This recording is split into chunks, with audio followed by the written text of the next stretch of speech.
حكايات روعة صابر. قبل ما نبدا القصه كنشكركم بزاف على التعاليق الزوينه اللي كتخليو ليا اللي كتفرحوني بها. كنشكر يعني اي وحده ولا اي واحد، سواء من تونس، من الجزائر، ولا من المغرب، ولا من اي بلاصه. كنشكركم بزاف، حتى الناس ديال ليبيا.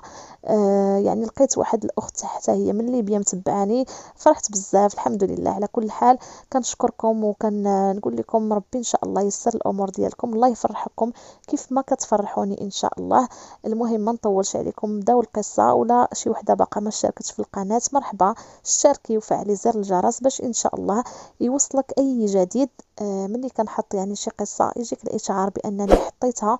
وما نطولش عليكم ونبداوها على بركه الله. السلام عليكم ورحمة الله، معكم نورة. جيت بغيت نعاود لكم القصة ديالي نشاركها معكم. قصتي شوية في شكل يعني فيها بزاف ديال الحوايج اللي طراو ليا في حياتي، ولكن الحمد لله يعني راضية بأي حاجة كتبع ليا الله. كنقول الحمد لله والشكر لله. قصتي غادي نعاودها لكم وغادي تشوفوا كيفاش دايره، ولكن غادي تستافدوا منها ان شاء الله.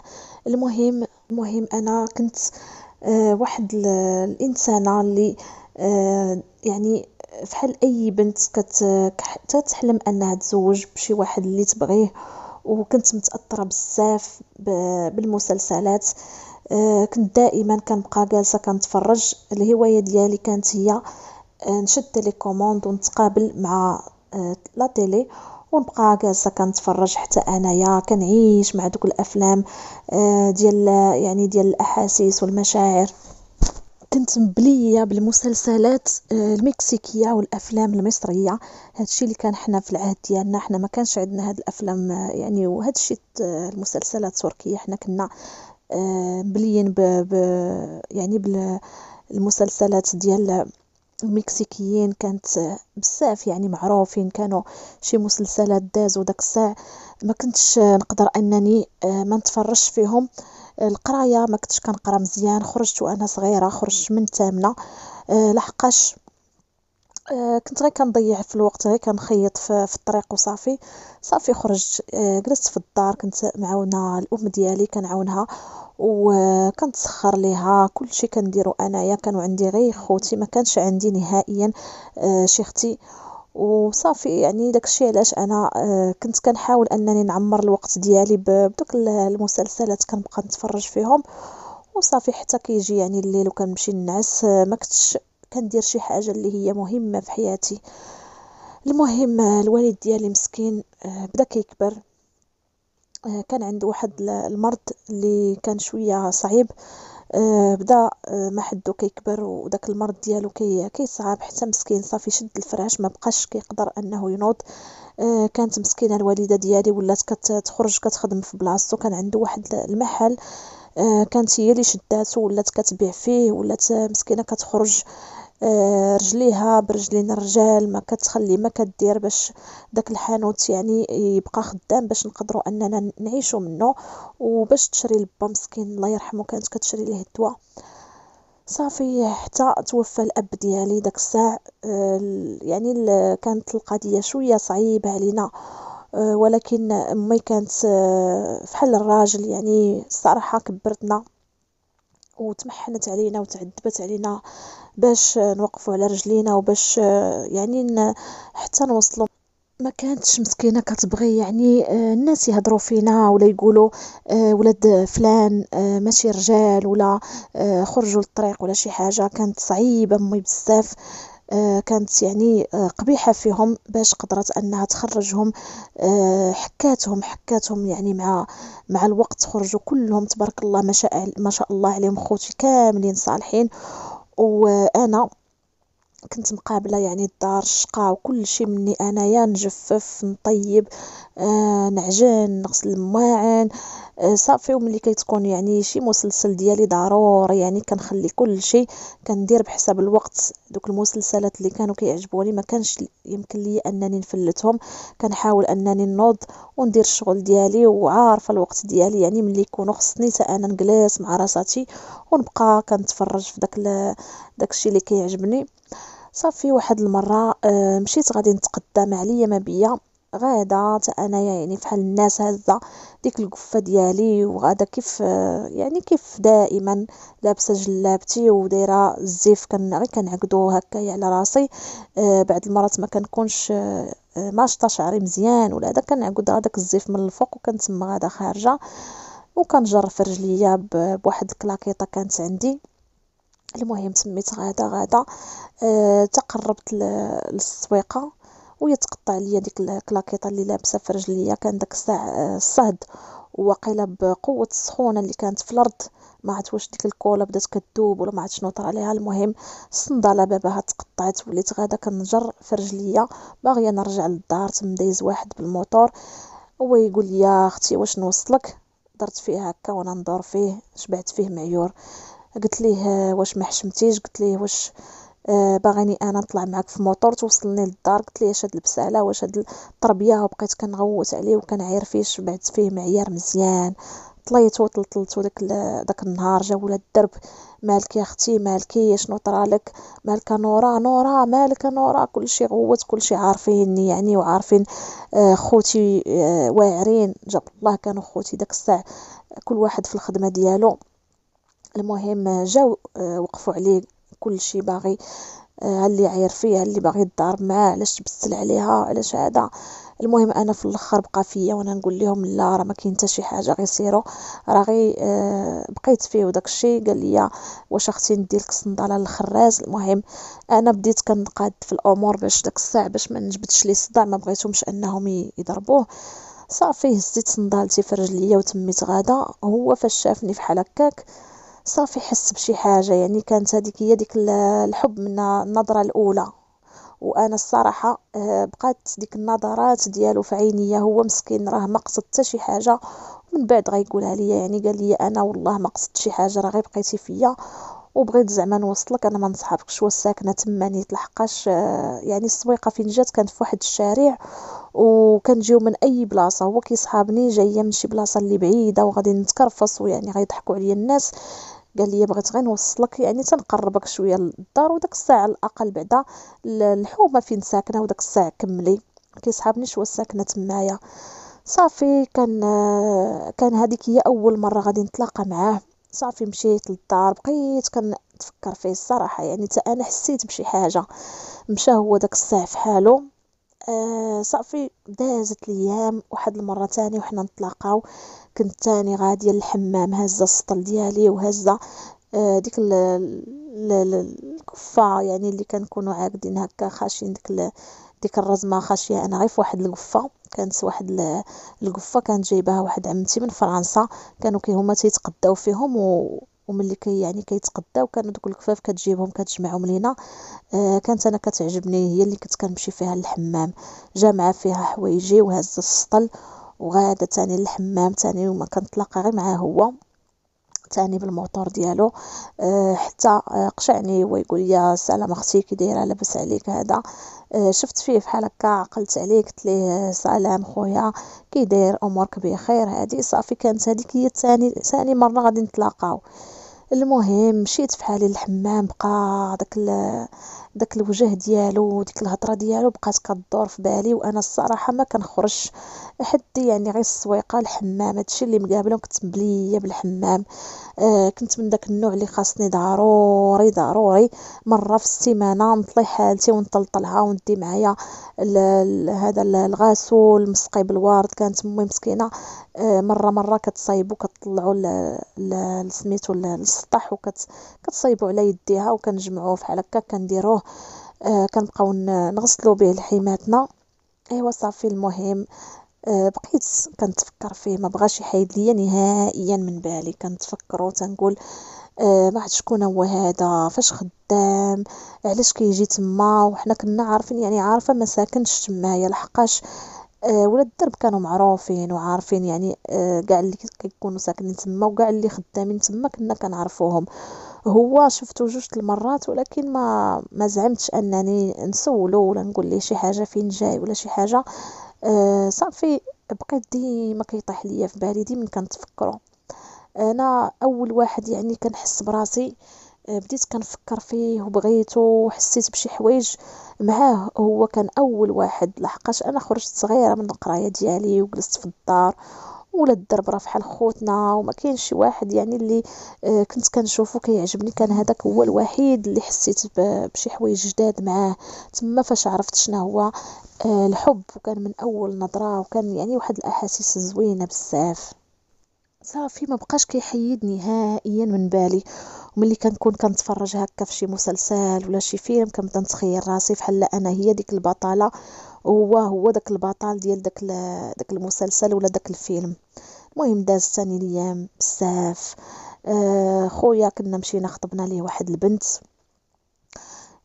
صراحة واحد البنت اللي لا يعمر ليها الدار يعني. كان كيعرفها وداك الشي، كان كتخدم معاه وبغى انه يعني يتزوج بها. صافي قالها الوالدة ديالي، مشينا خطبناها ليه، عجبتنا. قضينا مع الناس. صافي درنا ليه العرس. المهم عرسنا لخويا وداك الشي. بقيت انا داك الساع كنفكر في راسي، تنقول شو انا يعني بديت كنكبر وخويا غير صغر مني وتزوج، وكنشوف يعني بزاف من عائله ديال مرت خويا مزوجين وباقيين غير صغار مني، وانا داك الساع كان في العمر ديالي 28 عام.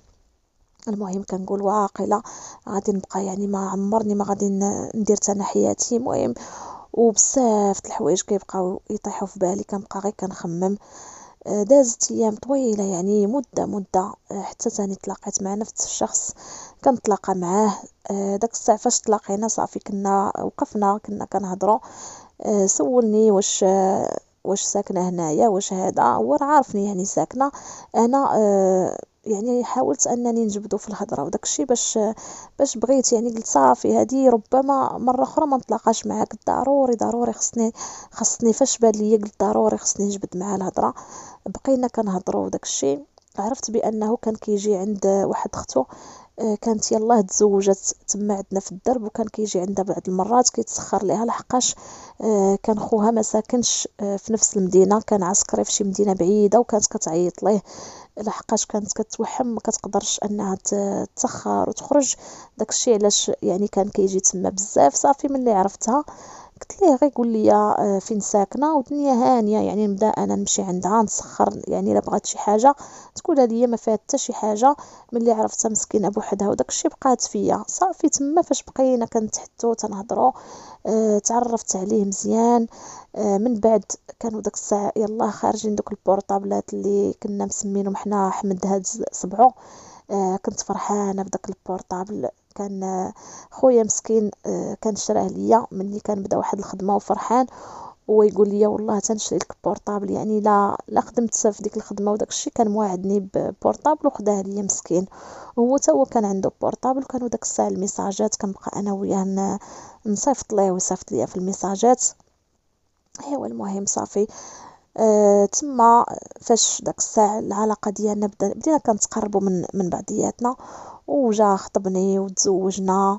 وصراحة كان يعني واحد الانسان اللي كيبان فيه درويش، واحد الانسان اللي سكوتي ما فيهش الهضره بزاف، وداكشي اللي عجبني انا فيه بزاف، يعني واحد الكالم، كان مكالم اكثر من القياس. وانا جاني يعني داك الشكل ديالو كان جاني على القانا ديالي. صافي كنت مرتاحه انا وياه صراحه. وهو كان كيبيع ويشري، كان كيفرش كيدير الفراشه، كان كيبيع الحوايج هكايا. مرة يبيع تقاشر، مرة يبيع بيجامات، مرة يبيع سراويل، كل مرة شنو كيدير. انا داك الساعة فاش تزوجت به وليت كنخرج معاه مرة كنخرج معاه.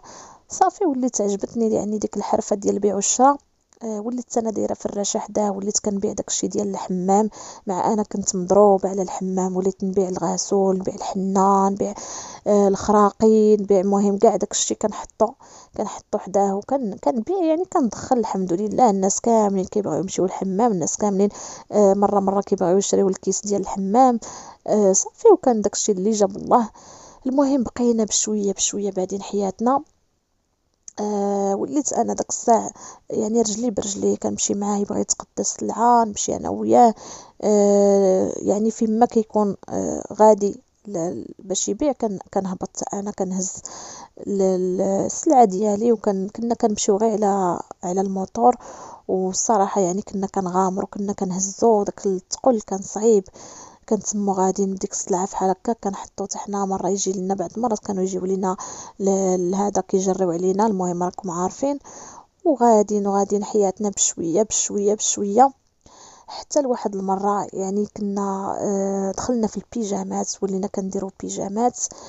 فاش بان لينا البيع والشراء زوين في البيجامات وحنا نخليوها بيجامات، صافي انا حتى داكشي ديال الحمام ما بقيتش كنجيبو. وليت دايره انا وياه، هو كيفرش بلاصه وانا كنبعد شويه وكنفرش حتى انا التفريشه ديالي. ملي كنبغي شي طاي هكا خاصتني كتكون عنده، كنمشي نجيبها وهو تا هوايا. صافي الامور ديالنا ولات بخير وعلى خير.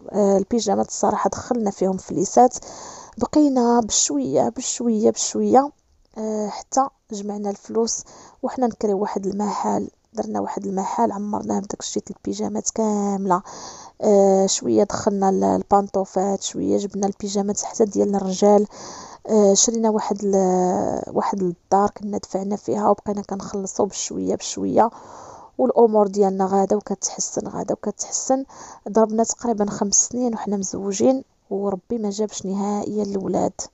صافي حنا في الاول يعني كنا متفقين كنقولوا من نولدوش دابا، باقي يعني داك الساعه باقي شويه صغار. انا تزوج داك الساعه على 29 و29 داك الوقت يعني راه فحال كبرت، ولكن كنقول ما يمكنش انني داك الساعه نولد، لحقاش باقي الظروف ما مساعداش. ما يمكنش ليا انني نولد، كنت باغا مازال نعاونو، كنت كنبيع ونشري، كنجمعوا فليسات، كنقول ان شاء الله ربي يعني لا كتاب داك الساعه نديرو غير وليد ولا جوج صافي ونحبسو.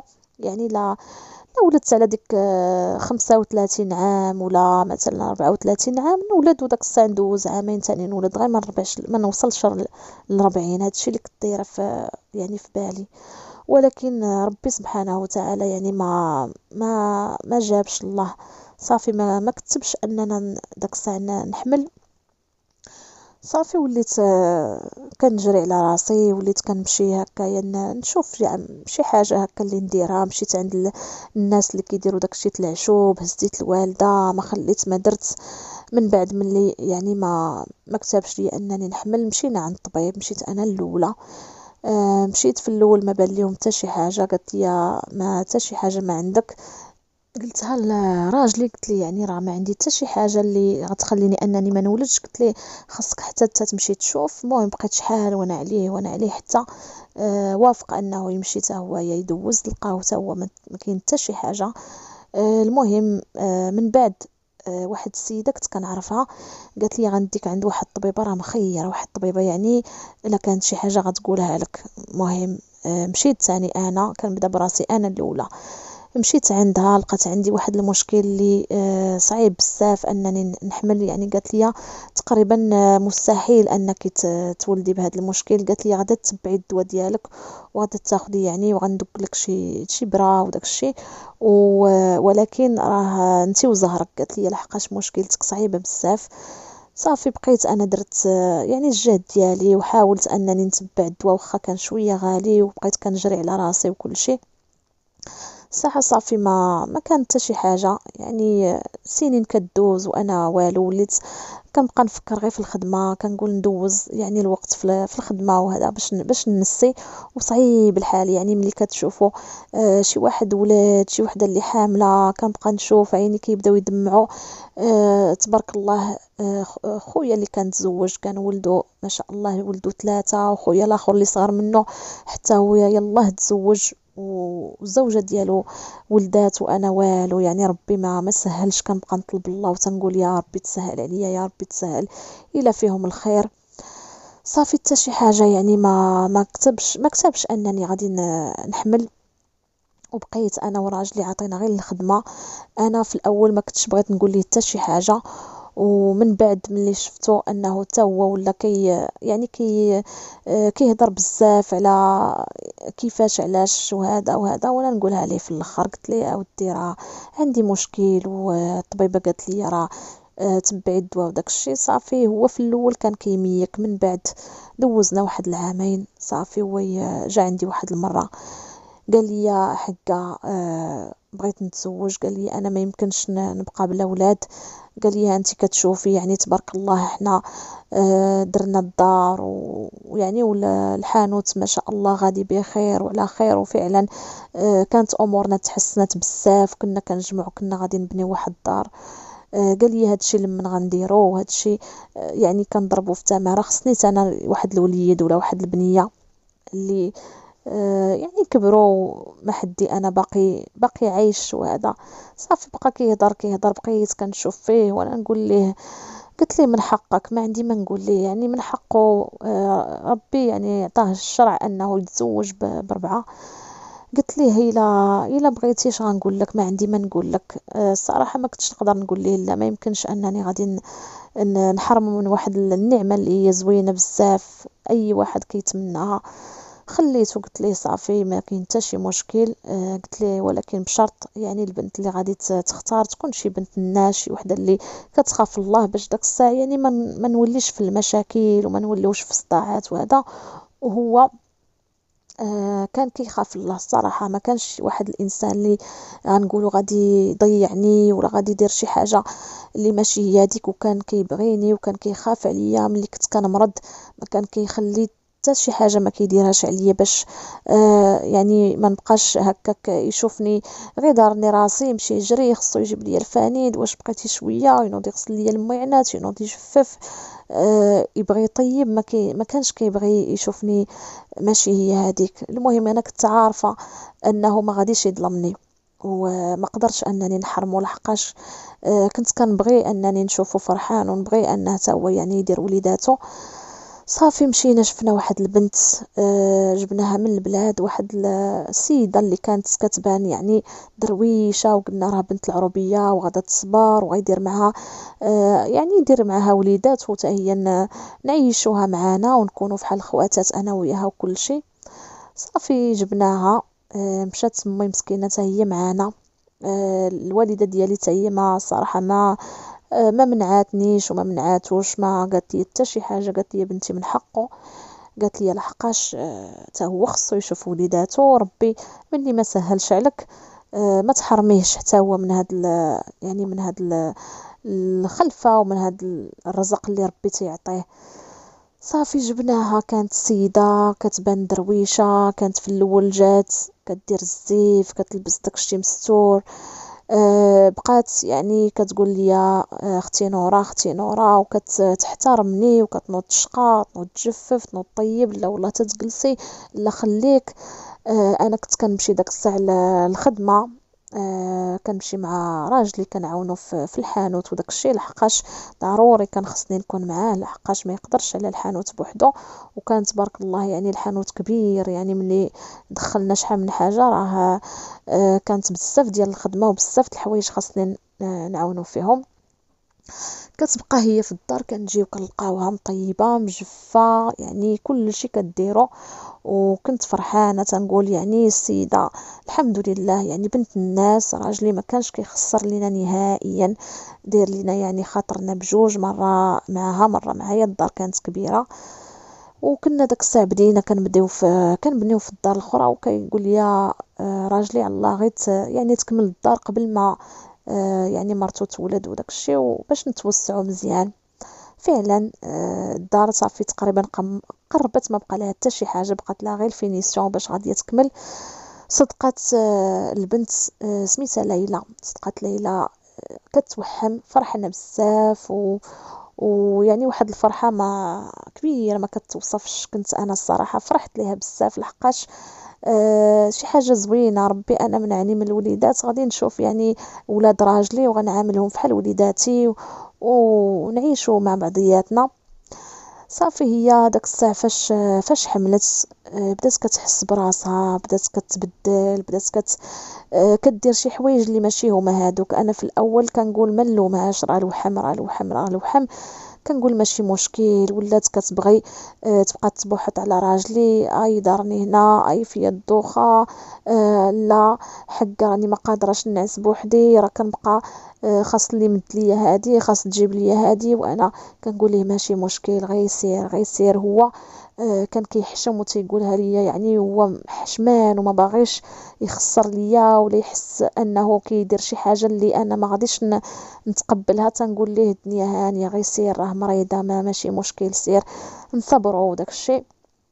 صافي فعلا كيبقى يعني مقابلها، بقى داك الساعة تقريبا ديك 3 شهور ولا 4 شهور الاولى كانت تقريبا يوميا كينعس معها قليل الا جا عندي انايا.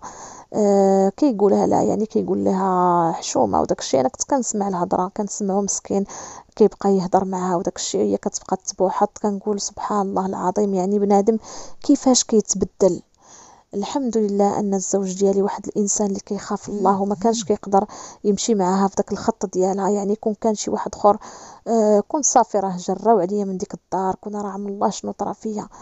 المهم ما جات فين ندير 6 شهور حتى تحولنا للدار ديالنا اللي بنيناها. كانت دار كبيره وفيها 2 ايطاج وفيها الكراجات. درنا الكراج، درنا واحد كريناه، وكانوا يعني داروه قهوة، والاخر درنا فيه المشروع ديالنا ديال البيجامات. كبرنا داكشي، درنا يعني داكشي بزاف، حانوت الكبير وكل شيء كان زوين. والناس كاملين ولاو كيجيو عندنا، اللي كانوا كيتقداو من عندنا. ايوا صافي السيده غادا وكتزر لدرجه انها ولات يعني كتبغي تهز الصوت ديالها عليا، وكتبدا تنفخ عليا، وكتبدا دير شي حوايج. بقيت كنصبر ليها، تنصبر حتى ولدات. كنقول راه يعني ما عندهاش الخاطر، راه باقا صغيره، ماشي مشكل ماشي مشكل. ولدت السيده، ولدت وليد، فرحنا، درنا ليه السبوع، كان السبوع ديالو يعني فرحنا به بزاف. وراجلي مسكين ما خلا ما دار ليه، كان واحد الفرحه كبيره، يعني يحس بداك الاحساس اللي كان ديما كيحلم انه يحسو. لحق 10 سنين يعني باش كنا تزوجنا وما ولدناش حتى ربي جاب لي داك الوليد. كنت فرحانه انايا يعني الفرحه ديالو فحال الفرحه ديالي. حتى انا كنحس براسي فحال يعني شي واحد اللي خويا ولا اختي ولدات، ماشي الضره ديالي. كنت كنقول غادي حتى انا يعني نعاملو فحال ولدي. غادا ندير ساعه ملي ولداتو يعني في الدقه الاولى بدات كتبين لي انه راه ديالها، راه ولدها، ما خصنيش نمسو ليها. يلاه كنبغي نهزو فحال هكا، كتقول لي لا لا هاري خصني نردعو. ملي كان كيكون راجلي يعني حدانا كتحشم، ما كتقدرش ديرها حيت كتخاف لا يقول لها شي حاجه. ملي كنكون معاها ما كتخلينيش نهائيا نوصل ليه، لدرجه انها كتقول لي بعض المرات شي حوايج اللي كانوا كيجرحوني. وكنت كنخرج، صافي كنخرج وكنخليها، كنمشي للبيت ديالي كنبقى نبكي وكنصبر. تنقول ماشي مشكل، راه ولدها وراه خايفه عليه، وراه يعني ما عارفاش داكشي اللي لداخل ديالي انا، كتخاف مني لا ندير ليه شي حاجه ولا. كنقول ماشي مشكل ماشي مشكل. وهي غاده وكتبدل وكتصعاب ولات يعني كتلبس شي لبس اللي ماشي هو هذاك، وكتحاول انها ديما يعني تبان في واحد الصوره اللي زوينه عليا بزاف. وتبدلات، ما بقاتش كيف كانت في الاول. راجلي الصراحه كان كيبقى ديما كيقول لي الله يرضي عليك غير صبري، الله يرضي عليك غير صبري، راني كنشوف اش غندير ليها، راه هادشي اللي كتشوفي. كيبقى كيشوف ما كيعجبوش الحال، تيقول لي المشكله انني ولدت معها، ما عنديش كندير يعني تنفرقها. تيقول لي صافي راه ولدت معها الولد. كنقول لي اودي اش غدير، اش غادي تفرق، راه الله يهديها وصافي. بقينا يعني علاقتنا انا وياها غادا وكتبعد، ماشي بسبب ديالي، بسببها هي وولدها. الصراحه كنت كنتمنى انا نهزو ونردعو يعني نحس بديك الامومه معاه، ولكن والو، ما كانتش كتعطيني الفرصه الا لكان راجلي في الدار كيهزو مسكين وكيجيبو ليا وكنهزو. كتبقى هي كتشوى، ما كيعجبهاش الحال. صافي دازت تقريبا الدري دار ديك عام ونص. واحد الايامات انا وليت كنحس بالسخفه، كنمشي للحانوت، كنحس براسي ماشي هادي، كنحس براسي سخفانه، وديك الريحه ديال ديك السلعه كتجيني خانزه وكتخنقني. ما بقيتش قادره نستحمل نهائيا ديك يعني داك المكازه. واخا غير لتحت صافي كنطلع في حالي للدار، كنمشي نعس. كيطلع راجلي مسكين تيقول لي مالك، كنقول ليه راه ما عتماني، كنحس براسي ماشي هي هذيك. قال لي ضروري خصك تمشي عند الطبيب، ما تبقايش بحال هكا. وانا تبارك الله يعني راه عندي داك الساعه 42 عام فاش يعني طرا ليا هذا الشيء. مشيت داك الساعه انا وياه عند الطبيب، قال لي ضروري ما تشوفي ديري السكر، لا يكون هابط لك السكر ولا طالع ولا ناقص لك الحديد، ولا خصك تشوفي مناش هذا الشيء شنو كيدير لك هذا الشيء. ملي كنمشيو عند الطبيبه كنكتشف بانني حامله. حتى كتقول لي مبروك عليك، راك حامله، واش عارفه؟ قلت لها لا، قلت لها انا راه يعني كنقول راه تجيني السخفه، ولكن ما يمكنش. انا في الاول بقيت غير مصدومه ملي قالت لي مبروك عليك وداك الشيء. راجلي كان كيتسناني على برا. صافي جاتني الخلعه، وليت كنترعد. قلت لها عيطي لي، راه ما قادراش نوقف، ما قادراش نتمشى. عيطت لي قالت لي مبروك عليك. بقى غير كيشوف. قال لها شنو هو؟ قالت ليه راه السيده مرتك راه حامله. صافي راجلي مسكين بكى بالدموع، بقى الدموع تيهبطوا ليه، ما قدرش يعني ديك الفرحه كانت كبيره بزاف. ومسكين جايين في الطريق وتيقول لي يعني فرحت انني ح... يعني مرتي ولدات ليا، ولكن الفرحه ديال كنتي كبيره بزاف. صافي ومشينا للدار وساقت هي الخبر، ما عجبهاش الحال نهائيا. ما بغاتش يعني تقبل ان حتى انا غادي نولد. المهم بقات بشويه بشويه حتى بالزمن تقبلتها. انا ما كنتش يعني كنحاول انني نبين ليها شي حاجه ولا نجرحها. كنخليها تنطلب الله، غير الله يهديها، تنقول يا ربي تهديها يا ربي تهديها. صافي الحموليه ديالي دازت شويه صعيبه، كان كيطلع ليا شويه طونسيون وكنت كنسخف بزاف. الطبيبه قالت لي خصك ما تنوضيش، وخصك تكايسي على راسك، خصك يعني تردي البال صحتك، لحقاش بديت كنكبر. وراجلي مسكين ما كانش كيخسر ليا نهائيا، كان داير ليا فحال شي اميره يعني. اي حاجه كنت شهاها يجيبها ليا. و ولا حتى انا كان الصراحه كان اليامات الاولى كينعس معايا. قال لا، قال لها كيف ما نعس معاك وكيف ما قابلتك غادي نقابلها، ما يمكنش ليا نخليها. ما كانش كيعجبها الحال كنسمعها كتبقى تنقر، كان فيها شويه نقير. ولكن الحمد لله ما كيخليش ليا نهائيا فين نحل فمي. ما كنتش نهائيا كنقول لها شي حاجه ولا كندور فيها، ولا كنخليها ملي تدخل هي الكوزينه نخليها على راحتها. كنقول انا واخا نعرف راسي نمشي نهبط نشري ساندويتش وناكلو، وما ندخلش للكوزينه وما نطيبش يعني ما نديرونجيهاش، نخليها على خاطرها. لحقاش كنت كنحس بها انها ما كتبغينيش، وما كنبغيش يعني ندخل معاها في المشاكل. راجلي مسكين يعني كيشوف كل شيء بعينيه، وتيبقى دائما تيبقى يقول لي غير صبري غير صبري.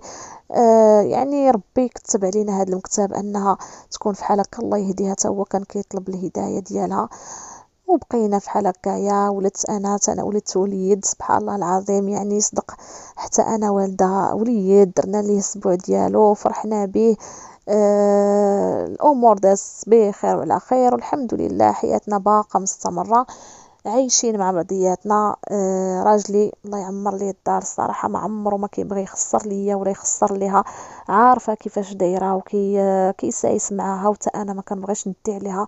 كنطلب ليها ديما الهدايه. وليداتنا ان شاء الله يكبروا مجموعين والله يهديها والله يصلح يعني الامور. الصراحه انا ما عندي حتى شي مشكل معها، هي اللي ما عرفتش يعني كيفاش، واش كتغير مني حيت راجلي كيدافع عليا، واش كتقول يعني انا كنتحكم فيه واخا انا ما كندير حتى شي حاجه. ربما ملي كيهضر معاها بواحد الطريقه اللي ماشي هي هذيك، كتقول راه انا كنتحكم فيه وانا اللي يعني الشوار ليا. انا الصراحه ربي عالم انني واحد الانسان اللي ما باغا مشاكل، ما باغا صداع، ما باغا حتى شي حاجه.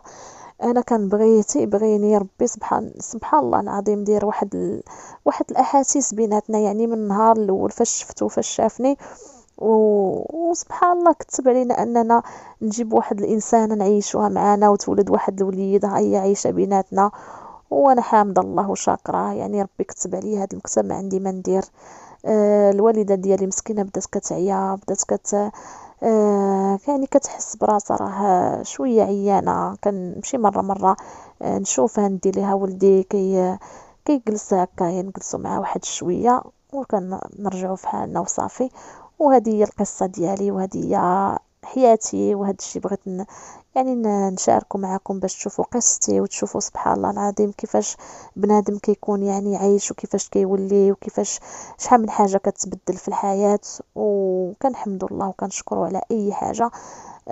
كنطلب الله ان شاء الله ان ولدي يخرج لي يعني صالح، ونحاول انني نربيه احسن تربية. والصراحة حتى ولد راجلي كنبغي ليه كل الخير، ما كنبغيش انني نشوفه ماشي هو هذاك. لبانت لي شي حاجه ماشي هي هذيك كنقولها لراجلي، ما كنبغيش نقول لها هي شي حاجه ما كنحاول ما امكن نبعد من جهتها ما كنتفاهموش.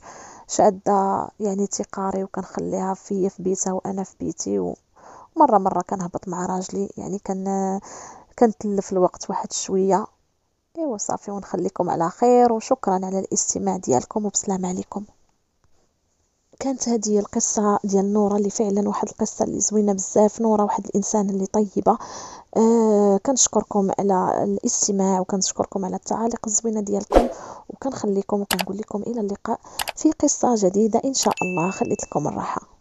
الشليل بليتيني بالتخمام، نتمشى وسط الظلام، مسافر بلا قنديل، مهدود الحيل نعفر في الايام، طريقي مليه رسام. يا ويلي ويلي يا ويل، خايف نقول عيت وانا يا عاد بديت ويا مغبون سهران الليل الليل الليل. ويا ليلي يا ليل وسيهمي يا ليل، دوي جرحي يا ليل. ويا ليلي يا ليل فجيهمي يا ليل، وسيد معي يا ليل. ويا ليلي